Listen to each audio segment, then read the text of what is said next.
அனைவருக்கும் வணக்கம். எல்லாரும் எப்படி இருக்கீங்க? ரொம்ப நல்லா இருப்பீங்கன்னு நம்புகிறேன். நானும் ரொம்ப சூப்பராக இருக்கேன். இன்றைக்கி கார்த்திகை மாதத்துடைய 2வது நாள். நம்மளுடைய பிரம்ம முகூர்த்த பூஜையை பற்றி தான் பார்க்க போகிறோம். இன்றைக்கி செகண்ட் டேவும் பார்த்திங்கன்னா அதிகாலையிலே எந்திரிச்சு குளித்து முடிச்சதுக்கப்புறமா வந்து அழகாக அகல் விளக்குலாம் ஏற்றி நம்ம கார்த்திகை மாதத்துடைய 2வது நாளையும் ரொம்ப பாசிட்டிவாக நம்ம வீட்டில் பூஜைகளை பண்ணியிருந்தேன். அதுக்கப்புறம் வந்து கார்த்திகை மாதத்தை பற்றி நேற்று நிறைய விஷயங்கள் பேசியிருந்தோம். ஒரு சில டவுட் வந்து ஒரு சிஸ்டர் கேட்டிருந்தாங்க. அதை பற்றி தான் இந்த பதிவில் நம்ம பார்க்க போகிறோம். அதாவது அவங்க என்ன கேட்டிருந்தாங்கன்னா, சோமவார விரதம் பற்றி நான் அந்த போன பதிவில் சொல்லியிருந்தேன். சோமவார விரதம் எத்தனை நாள் நம்ம இருக்கலாம் அப்படின்னு சொல்லி கேட்டிருந்தாங்க. சோமவார விரதம் அப்படின்றது பார்த்திங்கன்னா வாரம் திங்கட்கிழமையை தான் வந்து நம்ம சோமவாரம் அப்படின்னு சொல்லி சொல்லுவோம். அதுவும் இந்த கார்த்திகை மாதத்தில் வரக்கூடிய திங்கட்கிழமை வந்து சோமவார தினமாக வந்து ரொம்பவே வந்து விசேஷமான நாளாக கொண்டாடுறோம். இந்த சோமவார விரதம் அப்படின்ற பேர் ஏன் வந்தது, சோமவாரம் அப்படின்ட்டு திங்கட்கிழமையை நம்ம ஏன் சொல்கிறோம் அப்படின்றத பற்றியும் நான் இந்த பதிவில் உங்கள் கூட பகிர்ந்துக்கிறேன். அதாவது சோமவாரம் அப்படின்னா வந்து சோமம் அப்படின்றது வந்து சந்திரன் அவரை குறிக்கக்கூடிய ஒரு விஷயம். அடுத்தது பார்வதியும் சிவனையும் சேர்ந்தாப்பில் குறிக்கக்கூடிய ஒரு விஷயமாகவும் இந்த சோமம் அப்படின்றது நம்பப்படுது. சோமவாரம் அப்படின்ற பேர் ஏன் திங்கட்கிழமைக்கு வந்துச்சு அப்படின்னு பார்த்திங்கன்னா, சந்திரன் தான் முதல்ல இந்த விரதத்தை வந்து மேற்கொண்டார் சிவபெருமானை நோக்கி. அதனால் இந்த விரதத்துக்கு வந்து சோமவார விரதம் அப்படின்ட்டு பெயர் வந்திருக்கு. இந்த விரதத்தை நம்ம எத்தனை நாள் கடைப்பிடிக்கலாம் அப்படின்னு பார்த்திங்கன்னா உங்களுடைய விருப்பம்தான். அதாவது நீங்கள் வந்து கார்த்திகை முதல் வாரத்திலிருந்து இந்த வருடம் பார்த்திங்கன்னா கார்த்திகை 5 வாரங்களுமே வந்து நமக்கு சோமவாரமாக தான் விசேஷமான ஒரு மாதமாக தான் அமைஞ்சிருக்கு. ஆரம்பிக்கிறதும் பார்த்திங்கன்னா சோமவாரத்திலே ஆரம்பித்து முடிவடைகிறதும் சோமவாரத்திலே முடிவடையுது. எப்போவுமே வந்து மார்கழி தொடங்கி அந்த நேரத்தில் முடிகிற மாதிரி வரும். ஆனால் நமக்கு இந்த வாட்டி வரக்கூடிய கார்த்திகை மாதத்தில் வர சோமவாரங்கள் 5மே வந்து கார்த்திகை மாதத்திலே வருது அப்படின்றது ரொம்ப ஒரு சிறப்பான விஷயம். அதனால் 5 வாரங்களும் உங்களால் இருக்க முடியும் அப்படின்னா இருக்கலாம். உடலை வருத்தி எந்த ஒரு விஷயமும் செய்ய வேண்டிய அவசியம் கிடையாது. நான்வெஜ்ஜை தவிர்த்து விரதம் இருக்கிறது அப்படின்றதும் ஒரு வகையான விரதம் தான். அதனால் உங்களுடைய உடல்நிலையை யோசித்து அதுக்கேற்ற மாதிரியான விரதங்களை நீங்கள் மேற்கொள்ளலாம். அதாவது திங்கட்கிழமை மட்டும் மேற்கொள்கிறது அப்படின்றது தான் இந்த மாதத்தில் வரக்கூடிய திங்கட்கிழமைகளுக்கு இருக்கக்கூடிய சோமவார விரதத்தின் விசேஷங்கள். அதே போல் சோமவார விரதத்தில் வந்து நம்ம இப்படி 5 நாளுமே இருக்கணுமா அப்படின்னு கேட்டிங்கன்னா கிடையாது. உங்களால் முடிஞ்ச அளவுக்கு நான் ஆரம்பத்திலே இதை சொல்லிட்டேன். 3 வாரம் இருக்கலாம், இல்லைனாக்கா முதல் வாரமும் கடைசி வாரமும் இருக்கலாம். அது மாதிரி இருக்கிறதுன்றதும் ரொம்ப சிறப்பு. ஆரம்பிக்கும் போது இருந்து திருப்பியும் முடிகிற அந்த கடைசி வாரத்துலேயும் வந்து நம்ம விரதம் இருக்கலாம் அப்படின்னு தான் சொல்கிறாங்க. அதனால் உங்களுக்கு எந்த விதமான முறை கரெக்டாக இருக்குது அப்படின்றத பார்த்துக்கோங்க. ஏன்னா பெண்களால் வந்து தொடர்ந்து 5 வாரங்களும் வந்து கடைப்பிடிக்கிறதுன்றது கொஞ்சம் கஷ்டமான விஷயம். முடிகிறவங்க கண்டிப்பாக செய்யுங்க. அப்படி இல்லைன்னா முதல் வாரம் கடைசி வாரம், அப்படி இல்லைன்னா 3 வாரங்கள் உங்களுடைய எப்படி உங்களுக்கு சௌகரியப்படுதோ அது போல் நீங்கள் வந்து விரத முறையை கடைப்பிடிங்க. அதுக்கடுத்த ஒரு சிஸ்டர் பார்த்திங்கன்னா, பிரம்ம முகூர்த்த நேரம் எப்படி என்ன சிஸ்டர் அப்படின்னு சொல்லி கேட்டிருந்தாங்க. இதை நம்ம நிறைய பதிவுகள்லேயே பார்த்துருக்கோம். பிரம்ம முகூர்த்த நேரம் அப்படின்னு பார்த்திங்கன்னா காலையில் அதிகாலையில் 3:30லேருந்து 5:30 மணி வரை அப்படின்னு சொல்லுவாங்க. ஆனால் இப்போது வந்து ஒரு சிலர் பார்த்திங்கன்னா 6 மணி 6:30 மணி அது வரைக்குமே கூட நம்ம வந்து பூஜைகளை பண்ணலாம். இப்போது என்னை பொறுத்த வரைக்கும் பார்த்திங்கன்னா ஒரு 3:30 மணிலேருந்து 5:30 மணிக்குள்ளவே என்னுடைய பூஜைகளை முடிச்சிடுவேன். அப்படி இல்லை ஒரு நாளைக்கு வந்து கொஞ்சம் நேரம் ஆகும்போது பார்த்திங்கன்னா 6:30 மணி வரைக்கும் கூட நம்மளுடைய பூஜைகளை நம்ம பண்ணிக்கலாம். ஸோ இதுதான் பிரம்ம முகூர்த்த நேரம். அதுக்கப்புறம் இன்றைக்கி நாள் பார்த்திங்கன்னா நம்ம வீட்லேயும் நேற்றே வந்து நைட்டு பார்த்திங்கன்னா நேற்று போட்டிருந்த கோலம் எல்லாத்தையுமே வந்து நான் தொடச்சி பெருக்கி மட்டும் எடுத்துகிட்டு இருந்தேன். ஏன்னா பார்த்திங்கன்னா காலையில் எழுந்திரிச்சு நமக்கு அந்த டைமிங்குள்ளே நம்ம பூஜையை முடிக்கணுன்றதுனால நான் எப்போவுமே வந்து கொஞ்சம் முன்னாடி நாள் சில வேலைகளை செய்வேன்னு சொல்லியிருப்பேன். அதுபோல் தான் நேற்று முன்னாடி நாள் போட்டிருந்த கோலம் எல்லாத்தையுமே வந்து பார்த்திங்கன்னா நைட்டே வந்து க்ளீன் பண்ணிவிட்டு படுத்துட்டேன். அடுத்த நாள் காலையில் எழுந்திரிச்சு நம்ம மட்டும் தொடச்சிக்கலாம் அப்படின்ற மாதிரி வச்சுட்டு படுத்தேன். தொடச்சிட்டு அதுக்கப்புறமா வந்து நம்ம வீட்டுக்கிட்ட அழகாக ஒரு பச்சரிசி மாவையும் அதாவது கோல மாவில் பச்சரிசி மாவை கலந்து தான் நான் வந்து கோலம் போட்டிருக்கேன். இதுக்கப்புறம் வந்து அடுத்த நாளில் இருந்து பார்த்திங்கன்னா மாக்கோலம் போடணும் அப்படின்னு சொல்லி நினச்சிட்ருக்கேன். அது என்னென்னா கொஞ்சம் நேரம் இழுத்துருமோ அப்படின்றதுனால இதுனா நமக்கு கொஞ்சம் சீக்கிரமாக பண்ணிடுறோம். அதனால் இந்த கோலமே போட்டுட்ருக்கேன். கண்டிப்பாக அதையும் வந்து அடுத்த நாள் ட்ரை பண்ணலாம், 3வது நாள் அப்படின்னு சொல்லி நினச்சிட்ருக்கேன். அதுக்கப்புறம் வீடெல்லாம் தொடச்சி முடித்ததுக்கப்புறம் பார்த்திங்கன்னா அழகாக ஒரு கம்பி கோலம் தான் போட்டு விட்டுட்டேன். இன்றைக்கும் 3:30க்கெல்லாம் எழுந்திரிச்சி ஒரு 3:00 எழுந்திரிட்டேன். 3:30க்கு பார்த்திங்கன்னா ஃப்ரெஷ்ஷப் ஆகிட்டு வெளியில் வந்தாச்சு. 3:30க்கு நம்மளுடைய கேட்லாம் ஓப்பன் பண்ணி வெளியில் போகிற அளவுக்கு தைரியம் இல்லை. அதனால் பார்த்திங்கன்னா ஃபஸ்ட்டு எப்போவுமே நான் வந்து உள்ளே வந்து A to Z எல்லாமே முடிச்சு வச்சுருவேன். முடிச்சு வச்சுட்டு அதுக்கப்புறமா கடைசியாக ஒரு 5:00 கோயிலில் வந்து பாட்டு சத்தம் கேட்க ஆரம்பிக்கும். அந்த டைம் பார்த்திங்கன்னா ஓகே இப்போ ஓப்பன் பண்ணலாம் அப்படின்னு சொல்லிவிட்டு ஓப்பன் பண்ணுவேன். அது போல் தான் இன்றைக்குமே வந்து வீட்டு உள்ளவே வந்து எல்லா வேலைகளையும் முடித்து வச்சதுக்கு அப்புறமா வந்து வெளியில் கேட்டு திறந்து அதுக்கப்புறம் வெளியில் கோலம் போட்டுட்டு கடைசியாக தான் வந்து வீட்டுக்குள்ளே தீபம் ஏற்றிருந்தேன். நான் தீபம் ஏற்றுற டைம் பார்த்திங்கன்னா கரெக்டாக வந்து ஒரு 5:20 ஆகிடுச்சு. ஏன்னா நான் உள்ளவோ எல்லாத்தையும் க்ளீன் பண்ணி முடிச்சுட்டு அதுக்கப்புறமா தொடச்சி கோலம் போட்டு மஞ்சள் குங்குமம் வச்சு பூ வச்சுட்டு அதுக்கப்புறம் நம்மளுடைய தெருவாசல் எல்லாத்தையும் க்ளீன் பண்ணி முடித்து நான் உள்ளே தீபம் ஏற்றும்போது பார்த்திங்கன்னா எனக்கு ஒரு 5:20. ஓகே, அந்த 5:30 மணிக்குள்ளே நம்மளுடைய பூஜை வேலைகள் இன்றைக்கி முடிஞ்சிடுச்சு. தொடர்ந்து இது போல் வந்து கார்த்திகை மாதம் முழுக்க செய்யணும் அப்படின்னு சொல்லிட்டு நினச்சிக்கிட்டு இருக்கேன். அதோடைய பதிவுகள் எல்லாத்தையும் நான் தொடர்ந்து உங்களோட பகிர்ந்துக்கிறேன். கண்டிப்பாக உங்களுக்கும் இதில் இருக்கக்கூடிய தகவல்கள் பயனுள்ளதாக இருக்கணும்னு நம்புகிறேன். ஸோ ஒவ்வொரு நாளும் இந்த கார்த்திகை மாதமும் சரி மார்கழி மாதமும் சரி நமக்கு அவ்வளோ ஒரு நம்மளே அறியாத ஒரு எனர்ஜியாக தான் இருக்கும். அது மாதிரி தான் எனக்குமே இருக்கும். இந்த மாதத்தில் ஒரு நாள் கூட மிஸ் பண்ணக்கூடாது. மிஸ் பண்ணாமல் எப்போவுமே வந்து காலையிலே எழுந்திரிச்சு தீபம் வச்சிடணும் அப்படின்னு சொல்லிட்டு நைட்டே வந்து எந்த அளவுக்கு நம்மளுடைய வேலைகளை முன்னாடியே முடிக்க முடியுமோ அது எல்லாத்தையும் முடிச்சிடுவேன். முடித்து வச்சுட்டு அதுக்கப்புறம் காலையில் எழுந்திரிச்சோன்னா பசங்களுக்கு இந்த லஞ்ச் பாக்ஸ் பேக் பண்ணுறதுக்கான வேலைகளை கூட மேக்ஸிமம் நைட்டே வந்து கட் பண்ணி ஃப்ரிட்ஜில் எல்லாத்தையும் ஸ்டோர் பண்ணிவிட்டு அதை கொட்டைங்க பருப்புங்க ஏதாவது அது போல் சமைக்கிறோம் அப்படின்னா அதுக்கேற்ற மாதிரியான விஷயங்களையும் வந்து முன்னாடி நாள் நைட்டே எல்லாத்தையுமே பிளான் பண்ணி வேக வச்சு ஃப்ரிட்ஜில் வைக்கிறது அந்த மாதிரி பண்ணிப்பேன். அப்படி நம்ம செஞ்சிரும்போது பார்த்திங்கன்னா ஒரு பொறுமையாக வந்து நம்ம என்ன வேண்டுறோமோ அதை நிறுத்தி நிதானமாக வேண்டி தெய்வத்தை வணங்கிட்டு அதுக்கப்புறமா நம்மளுடைய வேலைகளை ஸ்டார்ட் பண்ணுறதுக்கு எனக்கு கொஞ்சம் ஈஸியாகவே இருக்குது. ஸோ இதையே வந்து ரெகுலராக கண்டினியூ பண்ணணும் அப்படின்னு சொல்லிட்டு நினச்சிட்ருக்கேன். அதுக்கப்புறம் பார்த்திங்கன்னா அப்படியே கோலம் எல்லாம் போட்டு முடிச்சுட்டு உள்ள சாமிங்க எல்லாருக்கும் பூ வச்சுட்டேன். அதே போல் நிலைவாசல்கிட்டேயும் பூ வச்சுட்டேன். என்னோடதில் உள்ளே வந்து பூஜையை நான் இன்றைக்கி காமிக்கல. வெளியில் வரைக்கும் தான் நான் காமிக்கிறேன். பிரம்ம முகூர்த்த நேர பூஜை அப்படின்றதுனால வெளியில் நான் ஏற்றக்கூடிய 5 தீபங்களை பற்றின பதிவு மட்டும்தான் நான் இன்றைக்கி உங்களோட ஷேர் பண்ணியிருக்கேன். ஏன்னா வீடியோ பார்த்திங்கன்னா ரொம்பவே லாங்காக போகும். உள்ளே இருக்கிற பூஜைகளையும் காமிக்கிறேன் அப்படின்போது அதனால் வெளியில் வரைக்குமே தான் நான் எல்லாமே உங்களுக்கு காட்டியிருந்தேன். வெளியில் செய்யும்போதே தான் உள்ளவும் வந்து விநாயகருக்கு தண்ணி ஊற்றிட்டு ஃபஸ்ட்டு வெளியில் தான் நான் செஞ்சுருந்தேன். நிலைவாசல் கிட்ட ஃபஸ்ட்டு குலதெய்வ வழிபாடு முடிச்சுட்டு தான் அதுக்கப்புறமா பார்த்திங்கன்னா நம்மளோட வீட்டுக்குள்ளே விநாயகருக்கு தண்ணி ஊற்றி விளக்கேற்றியிருந்தேன். அதனால் அதையும் இதையும் சேர்த்து உங்களுக்கு காமிக்கும் போது பார்த்திங்கன்னா ரொம்பவே லாங் ஆகிடும் வீடியோ.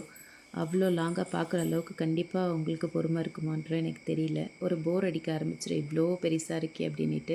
அதனால தான் நான் வெளியில் ஏற்றியிருந்த பிரம்ம முகூர்த்த நேர பதிவை மட்டும் உங்களோட ஷேர் பண்ணியிருக்கேன். இதுக்கப்புறம் பார்த்திங்கன்னா சின்ன சின்ன இலைங்களை வந்து செம்பருத்தி இலையில் வந்து தீபத்தை எல்லாத்தையும் வந்து கழுவிட்டேன். ஏற்றியிருந்த தீபங்கள் எல்லாத்தையும் கழுவி மஞ்சள் குங்குமம் வச்சுட்டு அவங்களுக்குமே வந்து அழகாக அந்த இலைகள்லையுமே வந்து மஞ்சள் குங்குமம் வச்சு தீபம் ஏற்றுறதுக்கு எல்லாத்தையும் ரெடி பண்ணி உள்ளே வச்சுட்டேன். அதுக்கப்புறமா தான் பார்த்திங்கன்னா நம்மளுடைய கேட்லாம் ஓப்பன் பண்ணிவிட்டு இன்றைக்கி தெருவாசலையும் தெளிச்சிருந்தேன்.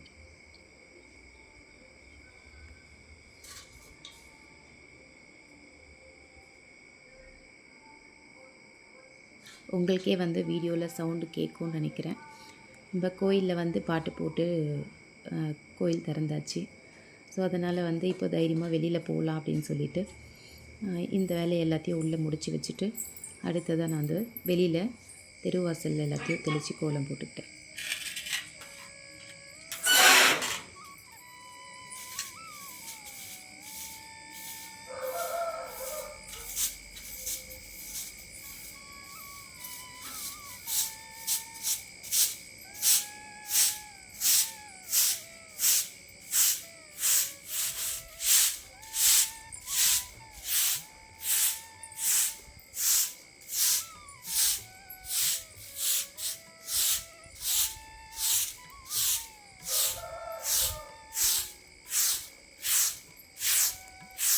அடுத்து கார்த்திகை மாத விரதத்தில் ஒரு விரதமும் இருக்குது. அது பார்த்திங்கன்னா ஒவ்வொரு வாரமும் ஞாயிற்றுக்கிழமை கார்த்திகை மாதத்தில் வரக்கூடிய ஞாயிற்றுக்கிழமைகளில் வந்து உமா மகேஸ்வரி விரதம் அப்படின்னு சொல்லிட்டு அந்த விரதத்தை எடுப்பாங்க. இந்த விரதம் பார்த்திங்கனாக்கா குடும்பத்தில் ஒற்றுமை, கணவன் மனைவிக்குள்ள ஒற்றுமை அதிகரிக்கும். பிரிந்திருந்த கணவன் மனைவி ஒன்று கூடுவதற்கான வாய்ப்புகளும் உண்டு அப்படின்னு சொல்லிட்டு சொல்கிறாங்க. அதனால் இது போல் விரதத்தையும் வந்து மேற்கொள்ளணும் அப்படின்னு நினைக்கிறவங்க ஒவ்வொரு கார்த்திகை மாதத்தில் வரக்கூடிய ஞாயிற்றுக்கிழமைகளில் சிவபெருமானை நினச்சி அந்த விரதத்தையும் மேற்கொள்ளலாம் அப்படின்னு சொல்லியிருக்காங்க. இந்த விரதத்தை பற்றின முழு விவரங்களையும் அடுத்த ஒரு பதிவில் நான் உங்களுக்கு கொடுக்குறேன். இப்போ பார்த்திங்கன்னா அப்படியே நம்மளுடைய திருவாசல் எல்லாத்தையும் க்ளீன் பண்ணிட்டதுக்கப்புறமா இங்கேயுமே இன்றைக்கி வந்து கார்த்திகை மாதத்துடைய 2வது நாள் அப்படின்றதுனால ஒரு தீபக்கோலம் தான் போட்டுக்கிட்டேன். ஒரு ரங்கோலிலேயே அப்படியே பார்த்திங்கன்னா தீபம் இருக்க மாதிரி ஒரு வரைஞ்சி விட்டுட்டேன்.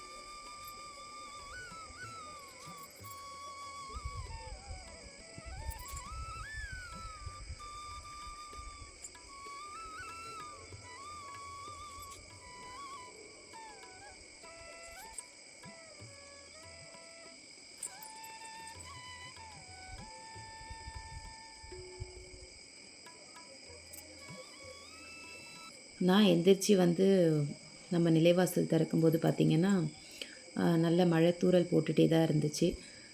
சரி இன்றைக்கி எப்படியும் வெளியில் கோலம் போட முடியுமா அப்படின்ற மாதிரி இருந்தது. அதுக்கப்புறம் நம்ம வீட்டுக்குள்ளே எல்லா வேலையும் முடிக்கிறதுக்குள்ளவே பார்த்திங்கன்னா மழையுமே நின்றுட்டு இருந்தது. சரி மனசு கேட்கல, மழையும் நின்றுடுச்சு. அதுக்கு மேலே வந்து வெளியில் கோலம் போடாமல் விளக்கேற்ற முடியல. அதனால் பார்த்திங்கன்னா அழகாக வெளியிலையும் ஒரு கோலத்தை போட்டுடலாம் அப்படின்னு சொல்லிட்டு போட்டு விட்டாச்சு. நல்ல காற்றும் கூட, ரொம்ப காற்றடிக்கும். நான் தீபம் ஏற்றும் போதெல்லாம் பார்த்திங்கன்னா சரியான காற்றடிச்சுது.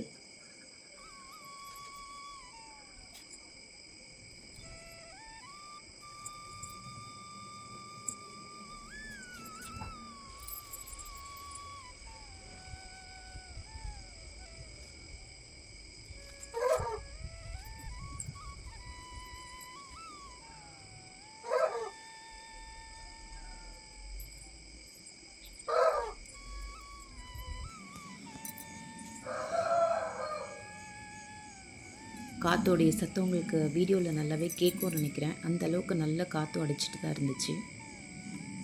அடுத்ததாக வெளியில் எல்லாம் கோலம் போட்டு முடிச்சதுக்கப்புறம் பார்த்திங்கன்னா வீட்டுக்குள்ளேவும் வந்து விளக்கெல்லாம் ஏற்ற ஆரம்பிச்சிட்டேன். நம்ம விளக்கு ஏற்றுற டைமுக்கு பார்த்திங்கன்னா நல்லாவே காற்றடிச்சிட்டே இருந்தது. இருந்தாலும் எப்படியோ விளக்குங்க வந்து அணையாமல் அப்படியே வந்து எரிஞ்சிட்டே இருந்தது.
தீபம் எல்லாமே ஏற்றினதுக்கப்புறம் பார்த்திங்கன்னா அக்ஷதையை போட்டு தெய்வங்களை மனசார வேண்டிட்டு எல்லா தீபங்களுக்கும் வந்து அக்ஷதையை போட்டு வழிபாடு பண்ணிக்கிட்டேன்.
ரொம்ப அழகாக அப்படியே தூப தீபங்கள் எல்லாத்தையும் காட்டி நம்மளுடைய வேண்டுதல்கள் எல்லாத்தையும் வேண்டி முடிச்சுட்டு என்னுடைய இன்றைக்கி 2வது நாள் கார்த்திகை மாதத்துடைய 2வது நாள் வழிபாடையும் நல்லபடியாக முடிச்சிட்டேன்.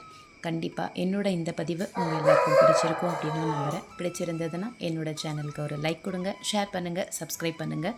பக்கத்தில் இருக்கக்கூடிய பெல் பட்டனையும் ப்ரெஸ் பண்ணி வச்சுக்கோங்க. அப்போ தான் நான் போடக்கூடிய அடுத்த வீடியோவுடைய நோட்டிஃபிகேஷன் உங்களுக்கு வரும். தேங்க்ஸ் ஃபார் வாட்சிங்.